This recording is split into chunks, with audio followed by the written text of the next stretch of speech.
지난 수요일부터 보고 있는 창세기 24장은 이삭의 결혼 이야기입니다. 창세기가 50장까지 있는데 24장에 나오는 이삭의 결혼 이야기는 67절까지 이어지므로 창세기에서 가장 긴 분량의 이야기로 등장합니다. 이 결혼 이야기가 이렇게 길게 우리에게 소개되고 있는 것은 지금 창세기 24장이 말하는 이삭과 리브가의 결혼 스토리가 단순히 한 남자와 한 여자가 만나는 에피소드를 전하는 것 이상의 보다 풍성한 영적 의미가 담겨 있다는 것을 암시해 주고 있죠. 지난 수요일에 잠시 보았습니다만 우리가 지금 보고 있는 이삭과 리브가의 결혼, 그리고 리브가가 이삭의 아내가 되기까지 그 상세한 과정을 보면서 단순히 그리스도인이 결혼을 이렇게 해야 되겠구나 하는 그 정도의 교훈으로 그칠 수 없는 것은 본문 60절에서 24장 60절에서 이삭과 리브가의 결혼 이야기가 내포하고 있는 분명한 영적 의미를 가르쳐 주기 때문입니다. 오늘 24장 60절을 한번 보시죠. 같이 한번 읽어볼까요? 시작.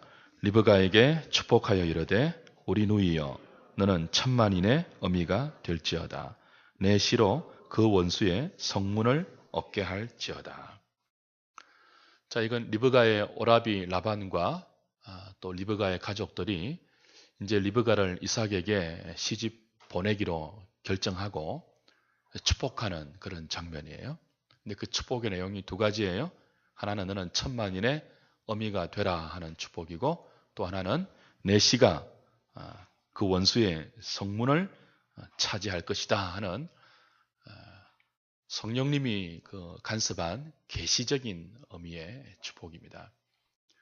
그래서 이 리브가가 이삭의 아내가 되어서 이렇게 멀리 아브라함의 집에까지 가게 되는 의미가 바로 여기에 있어요. 천만인의 의미가 되는 그런 의미고요. 또 그 원수의 성문을 차지하기 위한 결혼이라는 것입니다. 그걸 위해서 아브라함은 죽음이 임박했다고 느낄 때, 나이 많았을 때, 아직 35년 이후에 죽겠지만 그의 종을 보내어서 자기 고향에 이삭의 신부감을 찾아오라고 명령을 한 거예요. 그래서 이 지금 이삭과 리브가의 긴 결혼 이야기에는 구속사적인 의미가 담겨 있습니다. 내 씨가 내 원수의 성문을 얻을 것이다. 씨는 후손이죠. 그러니까 이제 리브가가 이삭의 아내가 되어서 자식을 낳을 것이잖아요. 그런 그 자식의 자식이 결국 원수의 성문을 얻는다. 성문을 얻는다는 것은 그 영역을 차지한다. 영토를 차지한다. 그런 뜻이에요. 그러니까 지금 리브가가 이삭의 아내가 되어서 그 후손을 통하여 원수의 성문을 차지한다는 거예요. 이 결혼이. 결국 여러분 이삭과 리브가에서 나오는 후손이 씨가 누구입니까? 아브라함의 후손인 예수 그리스도죠. 결국 이 결혼은 장차 예수 그리스도가 오셔서 원수인 사탄의 압제 아래에서 고통하고 신음하는 많은 백성들을 구원해내고, 그래서 그 백성들에게 하나님의 나라의 복된 영토를 주신다는, 그걸 내다보고 그걸 예비하고 그걸 위한 결혼이라고 본문이 밝혀주고 있는 것입니다. 단순한 한 남자와 한 여자의 결혼 에피소드 정도가 아니고 하나님의 구속사가 영적으로 담겨있는 중요한 스토리죠. 그래서 길게 우리 수요일 날 보겠지만 했던 말을 또 합니다. 재방송까지 하면서 이 결혼에 담긴 구속사적인 의미를 우리에게 강조하는 거죠. 그래서 오늘 이 결혼 이야기는 우물가를 중심으로 해서 시종일관 스토리가 전개됩니다. 배경이 되는 장소가 어디라고요? 우물가예요. 우물가. 우물가는 그 구약에서 굉장히 큰 상징적인 의미가 있는 장소입니다. 남자와 여자가 만나서 결혼에 이르는 결혼의 신성한 장소를 구약 성경은 종종 우물가로 등장시킵니다. 그 야곱도 그의 아내 라헬을 만난 장소가 우물가예요. 모세가 그의 아내 십보라를 만난 장소도 미디안의 우물가예요. 그리고 이건 이제 신약 성경 요한복음 4장으로 넘어오면 유명한 이야기, 우물가 이야기 있죠. 누구 이야기예요? 사마리아 여인을 예수님이 일부러 그 우물가에 찾아가셔서 구원으로 인도하는 이야기로 절정을 이루게 됩니다. 예수님은 세상적인 남편으로 자기의 목마름을 해결하려고 했던 한 사마리아 여인을 찾아가십니다. 마치 오늘 아브라함이 그의 종을 보내어서 리브가를 찾듯이 예수님이 직접 찾아가세요. 그리고 그녀를 위해서 생수를 이야기하십니다. 그리고 손수 십자가로 가셔서 내가 목마르다 하시고 목마른 인생의 그 목마름을 대신하시고 십자가에 죽어서 목마른 인생을 해갈시키십니다. 죽으신 지 사흘 만에 부활하셔서 그를 믿는 모든 자에게 성령의 생수를 새로운 생명으로 주셔서 구원을 이루는 그 우물가의 이야기로 하나님의 구원사는 절정을 이루게 되는 거죠. 예수님이 사마리아의 우물가에 오셔서 생수의 그 목마른 한 여인을 구원하신 그 그리스도의 구원의 이야기가 오늘 이삭과 리브가가 결혼으로 이어지는 결혼의 스토리로 메소포타미아의 한 우물가에서 집중적으로 전개되면서 이 결혼에 담긴 하나님의 구원의 열심, 구원의 은혜, 그의 백성들을 차질 없이 인도하시는 하나님의 놀라운 섭리, 그런 것들을 교훈하고 있는 것입니다.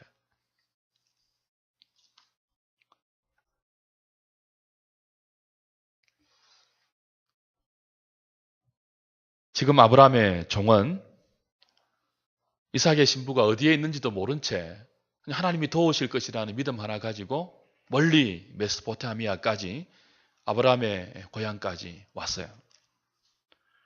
그리고 하나님의 인도하시는 그 세밀한 간섭 가운데 이 우물가까지 도착해서 하나님이 준비해 놓으신 여자 리브가를 만나고 그녀를 통한 하나님의 그 뜻을 확정하여 이삭의 신부로 데려가고 있는 것입니다.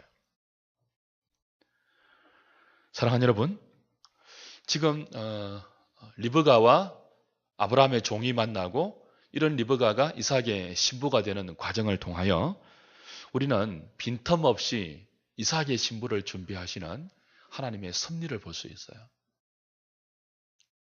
차질 없이 아브라함의 종과 리브가를 우물가에서 만나게 하시는 하나님의 인도하심과 그리고 리브가를 아브라함의 종에게 이삭의 신부로 확인시켜주는 하나님의 분명한 간섭하심을 오늘 이 본문에서 발견할 수 있는 거죠. 그처럼 성령 하나님은 당신의 종들을 통하여 우리를 찾아오시고 말씀으로 찾아오시고 그리고 우리를 그리스도의 신부 삼으시는 구원의 과정을 오늘도 이 교회를 통하여 이루어가고 계십니다. 지금 모세를 통하여 이삭의 결혼 이야기를 설교로 듣고 있는 사람들이 누굴까요? 애굽에서 나와 광야를 헤매고 있는 이스라엘 백성들이에요. 그들은 사막을 걷고 있습니다. 아무것도 없는. 그리고 미래가 어떻게 될지 모르는 불안함 가운데 하루하루를 살고 있어요. 그런데 하나님은 그런 이스라엘 백성들에게, 광야의 이스라엘 백성들에게 모세의 입을 통하여 이삭과 리브가의 결혼 이야기를 설교로 들려주고 있습니다. 뭐 창세기 전체가 그러합니다만, 그죠? 하나님이 어떤 분이고 하나님이 어떻게 그의 백성을 만드시고 인도해 가시는지를 자기들이 누구인지를 모르고 있고 왜 광야에서 이렇게 어려운 삶을 살아야 하는지 의심하고 있고 앞으로 자신들의 미래가 어떻게 될지 불안해하고 있는 이스라엘 백성들에게 지금 이 이야기를 통해서 하나님이 하시고 싶은 이야기가 있는 거죠. 아브라함의 종을 아브라함의 고향으로 보내어서 리브가를 찾듯이 하나님은 당신의 종 모세를 그들이 종살이하던 애굽으로 보내어서 때가 되어 불러내십니다. 그리고 여기 광야까지 인도해내셨어요. 왜 그렇게 한다고요? 아브라함의 종이 아브라함의 고향으로 가서 리브가를 이삭의 신부로 데려오듯이 그리고 그 과정에서 하나님이 모든 것을 인도하시고 보호하시고 섭리하시고 간섭하셨듯이 애굽에서 이끌어낸 하나님의 종 모세를 통해서 애굽에서 이끌어내 광야에 있는 이 이스라엘 백성들을 하나님의 거룩한 신부로 삼기 위해서 구약 이스라엘 교회예요. 지금 광야에서 연단시키고 그들을 하나님 백성 만들어가는 과정이라는 것을 이 이삭과 리브가의 결혼 이야기를 통해서도 그들에게 가르치고 있는 것입니다. 차질 없이 하나님은 그의 백성을 하나님의 신부로, 하나님의 자녀로, 하나님의 백성으로 만들어 가십니다. 아브라함을 불러서 때가 되니까 이삭을 주었잖아요. 그리고 때가 되니까 아브라함의 종을 통하여 이삭의 신부감을 찾으러 보내었습니다.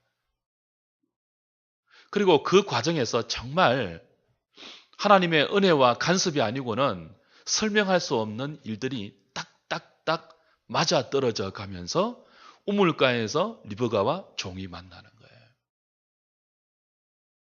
그리고 결혼으로 꼴이 나는 것입니다. 그리고 그 모든 과정을 통하여 무엇이 약속된다고요?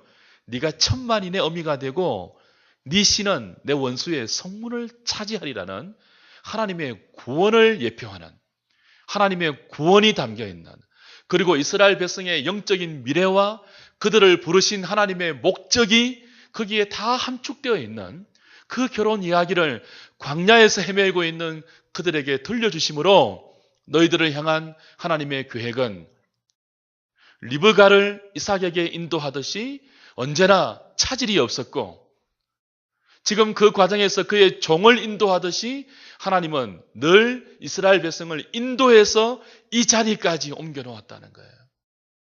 그리고 앞으로도 보호하실 것이라는 것입니다. 하나님의 그 놀라운 계획 가운데서 어떤 차질과 오류나 그리고 방해도 없이 광야에 있는 이스라엘 백성들을 거룩한 하나님의 백성으로 만들어 가겠다는 것입니다. 주 안에 사랑하는 여러분, 하나님은 모세를 통하여 이삭의 결혼 이야기를 광야 이스라엘 백성들에게 들려주심으로 이걸 상기시키기를 원해요. 그들에게 어떤 어려움이 있다 할지라도 그들에게 어떤 고난이 있다 할지라도 그들을 향해서 갖고 계신 하나님의 선하신 계획은 그 어려움 속에서도 그들을 하나님의 신부로 만들어내는 계획에 차질 없이 보호하실 것이며 또 이루어질 것이고 진전될 것이며 마침내 원수의 성문을 얻게 그래서 하나님의 임재와 하나님의 축복을 경험하는 하나님의 백성이 되게 할 것이라는 것입니다. 그 옛날 너희들의 조상 아브라함을 인도하신 하나님이 그 아브라함의 아들 이삭을 인도하셔서 리브가를 신부로 주신 것처럼 아브라함과 이삭의 후예로 여기 광야에 하나님에 의해서 부름받은 너희들도 그 하나님의 복된 보호하심과 간섭과 은혜 속에서 차질 없이 하나님의 백성 되어갈 것이라는 것입니다.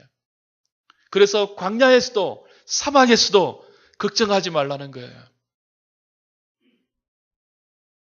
그 하나님의 인도하심을 믿고 그 하나님을 바라보고 하나님이 인도하시는 대로 순종하며 따라가기만 하면 아브라함의 종이 하나님의 인도하심 가운데 리브가를 만난 것처럼 그럼그럼 살아계신 하나님의 간섭을 경험하게 될 것이라는 것이 긴 분량에 이르러 이삭의 결혼 이야기를 그들에게 알려주고 있는 하나님의 의도이죠. 오늘 저와 여러분들도 그러합니다. 광야 같은 인생을 살아가면서 우리는 다양한 어려움 가운데 노출되고 다양한 고난을 인생으로서 경험합니다. 그러나 성도는 그 어떤 어려움과 고난이 있다 할지라도 어디에 있다고요? 하나님의 섭리 아래 있어요. 우리가 성도라면, 주의 택하신 백성이라면 그 어려움과 고난 속에서도 걱정하지 말고 리브가를 이삭에게 차질 없이 인도하셨던 하나님의 인도하심을 믿고 모든 어려움을 통하여 우리가 그리스도의 신부로 단장되어가는 과정임을 신뢰하고 구원의 하나님을 바라볼 수 있어야 한다는 것이 오늘 본문이 우리에게 주고 있는 영적인 교훈이죠. 그런 면에서 이삭의 결혼 이야기는 또 하나의 교훈을 우리에게 주고 있습니다. 아브라함의 종은 이삭의 신부가 되는 여자가 누구인지를 확인하는 기준으로 두 가지를 하나님께 제시합니다. 그게 뭐예요? 내가 물 좀 달라고 할 때 나에게 물을 줄 뿐만이 아니고 내가 데리고 온 낙타 10마리에게도 물을 먹여주는 여자가 하나님이 준비해 놓은 이삭의 신부감인 줄 알겠습니다. 그렇게 기도하고 응답을 받았어요. 이걸 이제 이런 식으로 적용하면 곤란해요. 우리 처녀 총각들이 하나님, 내 배우자 감은 내가 커피 한 잔 하자고 하면 점심까지 같이 먹자고 하는 그런 사람이 나타나면 이게 내 배우자인 줄 알겠습니다. 그런 식으로 적용하면 안 돼요. 이건 결혼의 에피소드가 아니고 뭐라고요? 죄인들을 구원하시는 차질 없는 하나님의 섭리와 하나님의 변함없는 열심과 그리고 마침내 그리스도의 신부로 만들고야 마는 하나님의 선하신 계획에 관계된 것이기 때문에 단순히 우리의 배우자를 정할 때, 우리의 배우자를 구할 때 어떤 방법과 어떤 원리로 구해야 한다는 식의 적용은 굉장히 위험한 적용이에요. 아무리 그렇게 기도해봤자 그런 여자는 안 나타나요. 커피 한잔 할까요, 자매님? 커피만 가지고 되겠습니까? 밥까지 같이 먹죠. 그런 여자 기다리면 호호 백발이 되는 거죠. 이건 그런 적용이 아니에요. 뭐예요? 적어도 이삭의 신부가 되려면 아브라함의 종이 생각할 때 이 정도의 기준은 되어야 한다는 거죠. 수요일 날 우리가 아브라함을 통해서 제시되었던 이삭의 신부감은 두 가지였죠. 하나는 가난한 여자가 되면 안 된다는 거예요. 성적으로 문란하기 때문에. 또 하나는 뭐예요? 종을 통하여서 아브라함의 하나님, 이삭의 하나님의 말을 듣고 그 말만 듣고 따라올 수 있는 믿음의 여자여야 한다는 거예요. 오늘 아브라함의 종이 이삭의 신부감으로 하나님께 기도로 제시하고 있는 조건이 뭡니까? 나에게 물을 줄 뿐만이 아니고 나의 낙타에게도 물을 길어서 줄 수 있는 여자. 그것이 이삭의 신부의 기준이에요. 이건 사랑이고 자비고 큰 희생을 동반하는 그런 일이죠. 여러분, 그 낙타 한 마리가 한꺼번에 물을 마실 수 있는 양이 100리터 정도입니다. 그럼 아브라함의 종은 낙타 10마리를 지금 끌고 이삭의 신부를 찾으러 왔단 말이에요. 그 10마리가 마시는 물의 양은 얼마예요? 1톤이에요, 1톤. 낙타 10마리를 먹이려면 도대체 우물가에서 물동이질을 얼마나 해야 되겠습니까? 이건 정말 쉬운 일이 아니에요. 우리 금요일 날 성경공부팀과 회동 수원지 잠시 갔다 왔는데 그 전망대 올라갔다가 오는데 아직까지 팔, 다리, 온몸이 쑤십니다, 지금. 그런데 1톤의 물을 우물에서 물동이로 길려고 생각을 해보십시오. 1톤의 물을. 이건 아무나 할 수 있는 일이 아니에요. 근데 아브라함의 종이 그 기준을 제시했을 때는 뭘 보는 거예요? 적어도 이삭의 신부가 되려면 다른 것은 몰라도 우리 주인이 요구했던 두 가지 조건, 순결함과 온전한 믿음, 그 위에 사랑과 자비가 있어야 한다는 거죠. 내가 이끌고 온 나의 낙타에게도 1톤의 물을 길러서 먹일 수 있는 정도의 불쌍한 측은지심이 있는 여자. 또 1톤의 물을 우물에서 길려면 얼마나 건강해야 되겠습니까? 이건 엄청난 희생과 건강과 그리고 불쌍히 보는 마음과 사랑이 없으면 할 수 없는 행동이에요. 근데 그런 여자로 르브가가 아브라함의 종의 기도가 끝나자마자 등장하는 거예요.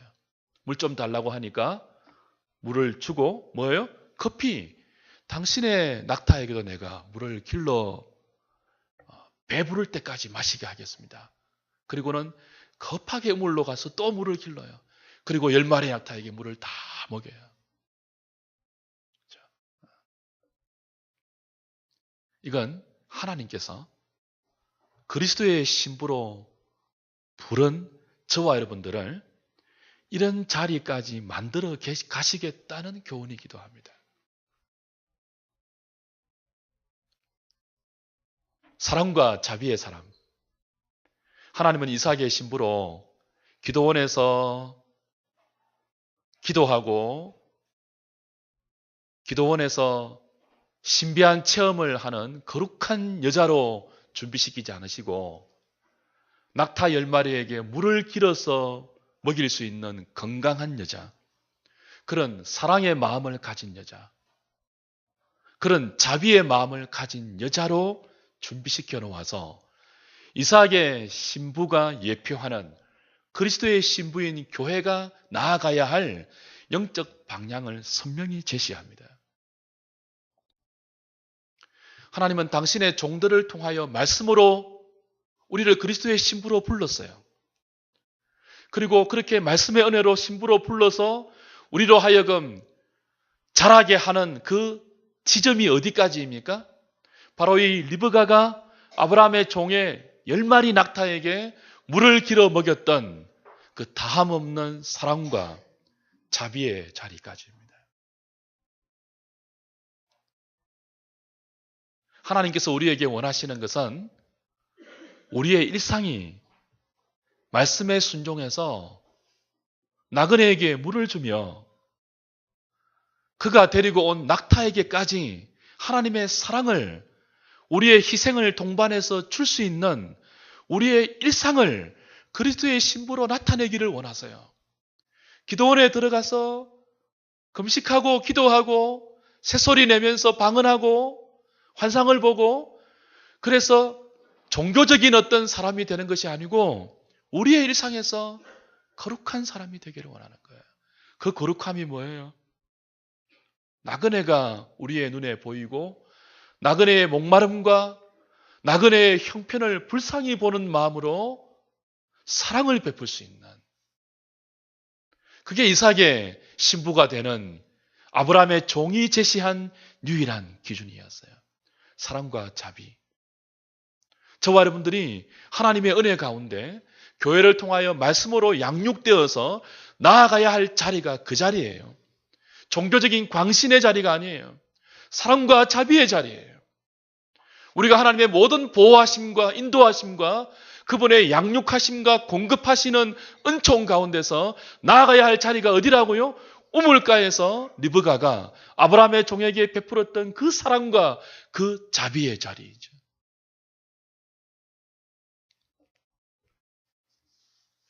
말씀을 맺을까요?